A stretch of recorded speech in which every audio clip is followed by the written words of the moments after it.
They say knowledge is power, but what if knowledge became so dangerous it had to be erased?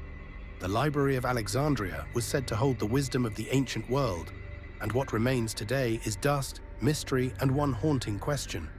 Was its destruction an accident, or deliberate suppression? Some say it was the greatest library ever built.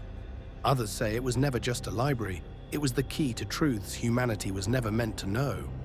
The library was founded around 300 BC under Ptolemy I, a former general of Alexander the Great who claimed Egypt as his kingdom after the conqueror's death split his empire among warring successors. Ptolemy chose Egypt, and with it the gleaming coastal city of Alexandria, a place where Greek ambition met Egyptian wealth. His vision wasn't just audacious, it was unprecedented. Gather all human knowledge under one roof, transform Alexandria from merely a political capital into an intellectual empire that would outshine Athens, Babylon, and every other center of learning. This wasn't vanity. In the ancient world, knowledge meant legitimacy. To possess the wisdom of Greece, Persia, Egypt, and India was to possess authority itself.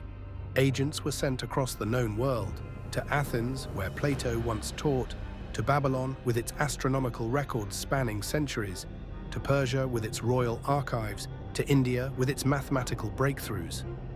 Ships arriving in Alexandria's harbor were searched. Any books found were confiscated, handed to scribes who worked day and night making copies. The originals stayed in Alexandria. The copies, if the owners were lucky, went back to the ships. Can you fathom that level of ambition? Every scroll, every tablet, every scrap of written wisdom from every corner of the world pulled into one place. The Museion, as the complex was called, became something more than a library. It was a monument to human curiosity, a temple dedicated not to gods, but to questions. Scholars arrived from everywhere, drawn by generous salaries and the promise of access to texts that existed nowhere else on Earth. Here, Eratosthenes calculated the circumference of the planet using nothing but shadows and geometry, getting remarkably close to the actual measurement. Euclid wrote his Elements, laying down the principles of geometry that students still learn today. Aristarchus proposed that the Earth revolved around the Sun, an idea so radical it wouldn't gain acceptance for another 1800 years. The library wasn't passive storage. It was a furnace where ideas collided, where the limits of understanding were constantly tested and pushed further. What made the library dangerous wasn't just its contents, it was what it represented. A world where asking questions mattered more than accepting answers, where investigation trumped tradition, where human reason could challenge anything, even the stories that kings and priests used to maintain control. The library was said to contain hundreds of thousands of scrolls. Some ancient writers claimed 500,000, others insisted closer to 1,000,000. The truth? Nobody knows. What's certain is that it held far more than Greek philosophy and Roman histories. There were texts from civilizations that had already vanished by the time Alexandria was built. Works translated from languages that no longer had native speakers. Star charts from Babylon mapping celestial patterns across thousands of years. Medical texts from India describing surgical procedures Europe wouldn't rediscover until the 1500s. Mathematical manuscripts from Persia that contained early forms of algebra. But here's what haunts this story more than anything. No catalogue survived. No complete inventory exists. No comprehensive record tells us what actually filled those shelves, row after row, hall after hall. The library has become more legend than documented fact, more tantalizing possibility than certain history. That's precisely what makes it so compelling. This wasn't just another building filled with papyrus and ink. It was a vault where the forbidden might have rested beside the celebrated, where the forgotten could have sat alongside the famous, where dangerous truths might have been shelved next to harmless poetry. So what could have filled those shadowed corridors? What knowledge might have rested on those shelves that would eventually terrify the most powerful institution in the Western world, the Church itself?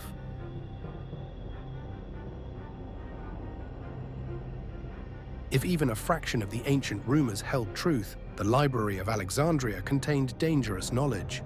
Not dangerous because it was false, but because it was true. What was so threatening that it couldn't survive? There could have been records of lost civilizations. maps charting continents that no longer exist above water, texts describing achievements from societies erased by catastrophe before recorded history began. These would have challenged the accepted timeline, the notion that civilization started where scripture said it did. The library would have housed suppressed pagan texts too, hymns to forgotten gods, rituals that contradicted emerging Christian doctrine, creation stories offering different explanations than Genesis. To preserve them was to admit truth might not be singular.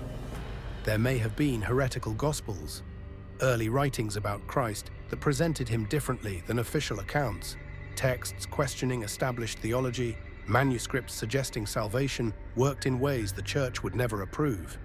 Ancient sciences might have filled entire wings. Medicine more advanced than medieval Europe knew, astronomical calculations positioning Earth in ways religious authorities found unacceptable, mechanical designs that wouldn't be reinvented for 1,000 years. Occult knowledge would have been there too. Sacred geometry of Pythagoras, Babylonian astrology, alchemical texts later condemned as witchcraft. These blurred the line between science and mysticism. Egyptian secrets alone could have required their own building. Rituals dedicated to Osiris and Thoth, detailed maps of what came after death, cosmologies predating Christianity by millennia. Cross-cultural texts rounded out the collection. Indian concepts like karma and reincarnation, Mesopotamian flood accounts paralleling Noah but diverging in crucial ways. These whispered something dangerous, that truth wasn't owned by one tradition, one people, or one god. If even half these rumors were real, the library didn't just threaten kings. It threatened every future gatekeeper of truth, especially the ones who came to call themselves the church. What happens when the past refuses to support the stories the present needs? The answers might have been waiting in those scrolls. If you're finding this exploration compelling, subscribe and turn on notifications. There's more hidden history worth uncovering.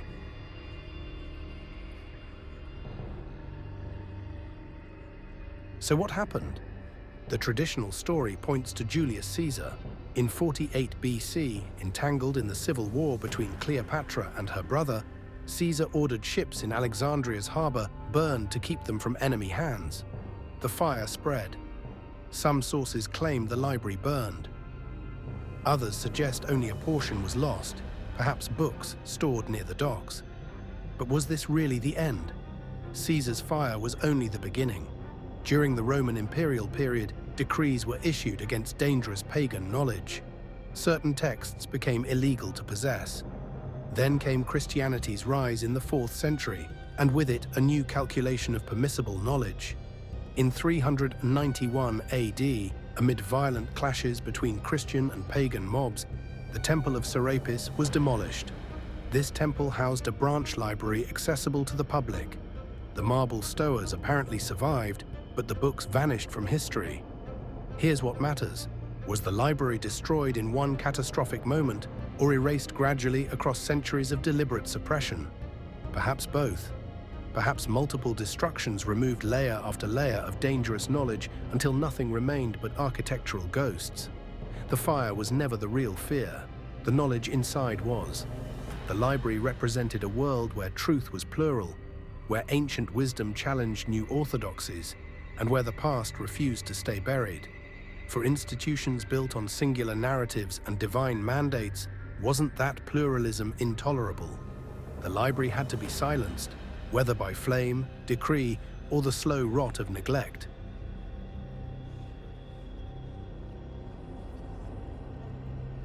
The Library of Alexandria didn't vanish in a single night of fire. Its true death came slowly, over centuries, through silence, decree, and fear.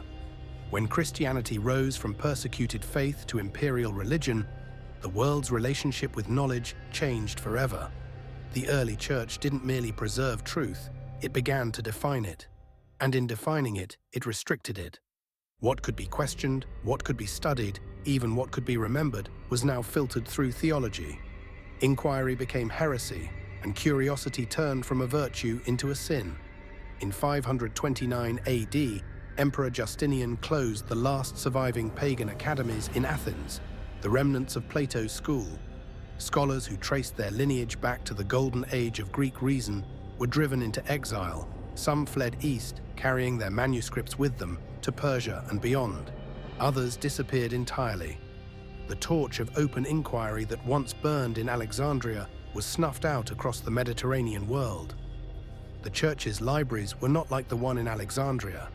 They were not temples of free thought. They were vaults of control. The scriptoria of medieval monasteries copied texts endlessly, but selectively. Pagan philosophy survived only when it could be reinterpreted as pre-Christian wisdom. Heretical or dangerous writings were destroyed, overwritten, or quietly buried beneath layers of religious commentary. Think of what that means. Thousands of years of human thought reduced to what fit within doctrine. Every idea outside it labeled corruption. Every discovery that challenged theology cast as temptation. The very concept of knowledge changed. It was no longer humanity's shared inheritance, but a privilege dispensed by the Church. Even as Europe descended into the so-called Dark Ages, whispers persisted of lost sciences, of knowledge once held in Alexandria that could cure disease, navigate the stars, even command the elements. To the Church, these were not marvels. They were threats. Miracles belonged to God, not man. To reclaim that knowledge would be to reclaim the forbidden, the same defiance that led to the fall. The fire that burned Alexandria didn't just consume papyrus. It lit an invisible blaze that spread across centuries. The burning of books, of teachers, of anyone who dared to ask why instead of how to obey.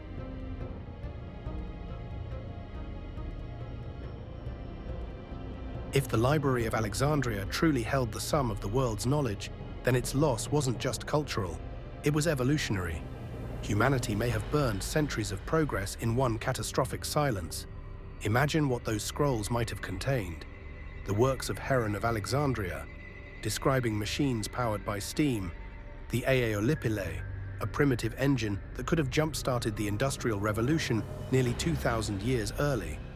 Texts describing the Antikythera mechanism, an analog computer that predicted planetary movements with gears of impossible precision. Devices that blurred the line between science and sorcery, technology and theology. Medical scrolls written by Egyptian and Indian physicians may have explained surgical techniques centuries ahead of their time. Trepanation to relieve pressure on the skull, herbal anesthetics that worked, instruments described in such detail that modern surgeons can identify them. Imagine if those ideas had spread.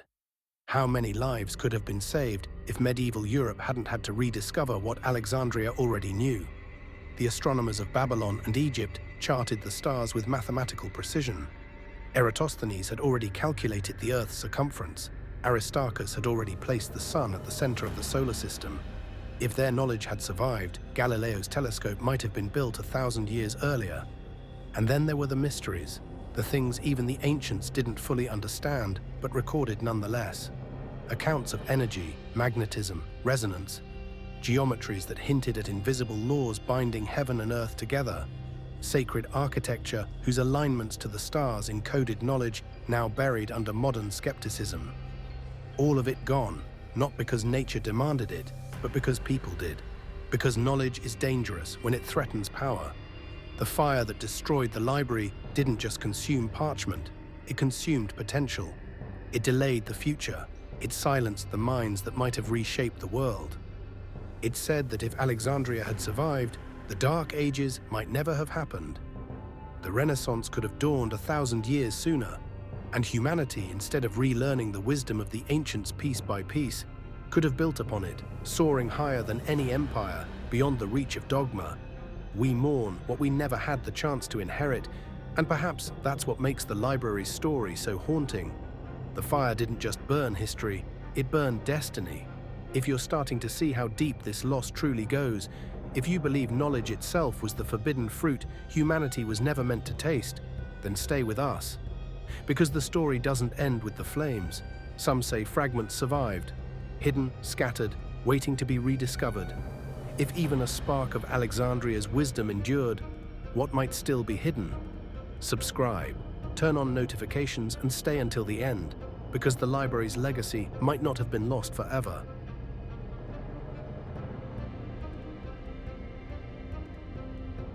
The story of Alexandria is not only about destruction, it's about survival. Because knowledge, once born, is difficult to kill. It migrates, it hides, it waits. Some say fragments of the library's scrolls were rescued in the chaos, smuggled out before the flames consumed the city. Egyptian priests, scholars, and travelers carried copies into the deserts and mountains, into temples and monasteries far from Rome's reach. If that sounds like legend, consider this. When Islam's golden age dawned centuries later, its scholars in Baghdad, Cairo, and Cordoba suddenly possessed texts no one in Europe had ever seen. Works of geometry, astronomy, and philosophy that should have been lost forever after the fall of Alexandria, yet somehow they reappeared. Could this knowledge have come from the great library's hidden descendants? The House of Wisdom in Baghdad, established in the 9th century, became a mirror of what Alexandria once was. A hub where Greek, Persian, Indian, and Egyptian texts were translated, debated, and expanded upon. Its scholars calculated the Earth's circumference again, mapped the stars again, and preserved Aristotle and Plato when Christian Europe called them heretics. Even in the Christian world, certain monastic orders quietly defied the Church's fear of inquiry. The Celtic monks of Ireland, isolated at the edge of empire, preserved manuscripts others had destroyed.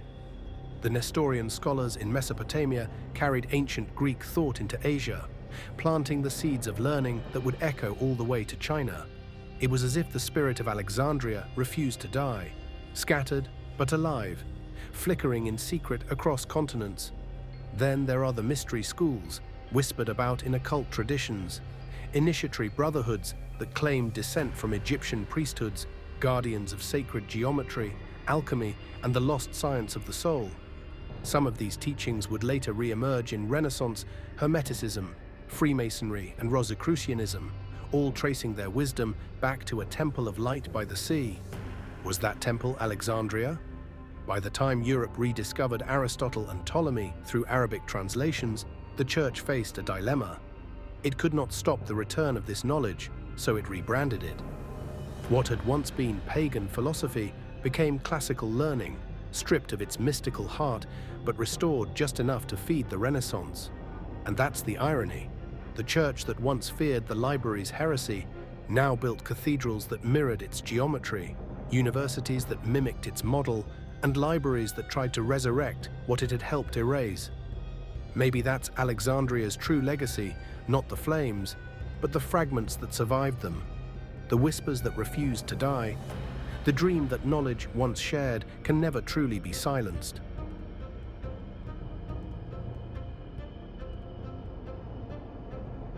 The Library of Alexandria was never truly about scrolls. It was about an idea. That knowledge should belong to everyone, that no truth was too dangerous to question. That idea was burned, buried, outlawed, and yet, it never died. Because across time, something remarkable began to happen. Every few centuries, humanity tried to rebuild what was lost. The House of Wisdom in Baghdad, the Al-Qarawiyyin Library in Morocco, the Renaissance academies of Italy, each one, consciously or not, reaching toward the same ideal, a world where all knowledge converges again. Even in our own age, the impulse persists. The internet, for all its chaos, mirrors the dream of Alexandria, a global archive connecting minds across borders and beliefs, expanding faster than any empire could contain. But like Alexandria, it faces the same danger, not fire, but control, censorship, manipulation, information curated not by wisdom, but by power. It seems the struggle never ended. The fire still burns, only now it's digital, invisible, and ideological. And yet, the dream survives. In 2002, Egypt opened a new library, the Bibliotheca Alexandrina, built near the site of the ancient one. Its architecture, a rising sun of stone and glass, was meant to symbolize light returning to the world. But what it truly represents is a confession that humanity is still trying to recover what it lost. We may never know what burned that night, the forbidden gospels, the vanished sciences, the forgotten histories, but we can feel their absence. Every mystery unsolved, every ancient secret half remembered, is the echo of that loss. And perhaps that's the point. Perhaps the library was never meant to be rediscovered physically. Perhaps it's meant to be rebuilt inside us, a living archive of questions, curiosity, and courage. Because Alexandria's legacy isn't about the scrolls that turned to ash. It's about the spark that didn't. Every time a mind chooses to seek truth rather than accept it, every time someone refuses to let fear dictate what can be known, the library is reborn, not in stone, but in spirit. And maybe that's how it was meant to survive. Not as a building, but as a calling. Not as a monument, but as a mirror, reflecting what humanity still could be if it remembered that knowledge is not sin. So perhaps the real secret of the Library of Alexandria is this: it was never lost at all. It was only waiting for us to remember how to look for it. But maybe, just maybe, that memory survived somewhere else. Whispers through history suggest that not all the scrolls of Alexandria turned to ash. Some say a portion of the library's treasures was rescued before the flames, carried north through trade routes and political alliances, eventually finding their way to Rome. When the Roman Empire absorbed Egypt, so too did it absorb its archives. And centuries later, those same archives became the foundation of what we now call the Vatican Library. If that's true, then the story doesn't end in smoke. It ends in secrecy. The greatest library in history didn't burn, it was hidden. Locked beneath marble halls, sealed behind the insignia of saints, guarded by silence. Maybe the real fire wasn't meant to destroy knowledge, but to conceal it. And perhaps beneath the Vatican, in vaults the public will never see, the lost light of Alexandria still flickers, waiting to be found again. The Library of Alexandria remains history's greatest what-if, not because of what was lost, though the loss staggers the mind, but because of what might have been gained. The fire consuming those scrolls, whether literal flames or metaphorical suppression, didn't just erase books. It erased possibilities. It closed doors humanity didn't know existed. And perhaps that was always the point. Maybe the real fear wasn't fire-consuming scrolls in the night.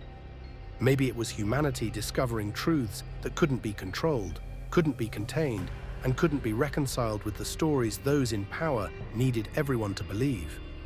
The library is gone, scattered to smoke and speculation, but the questions it raises still burn. What was lost in those flames? Drop your thoughts in the comments below, and if this made you reconsider what you thought you knew, share it with someone who needs to see this. Subscribe and turn on notifications for more videos coming your way.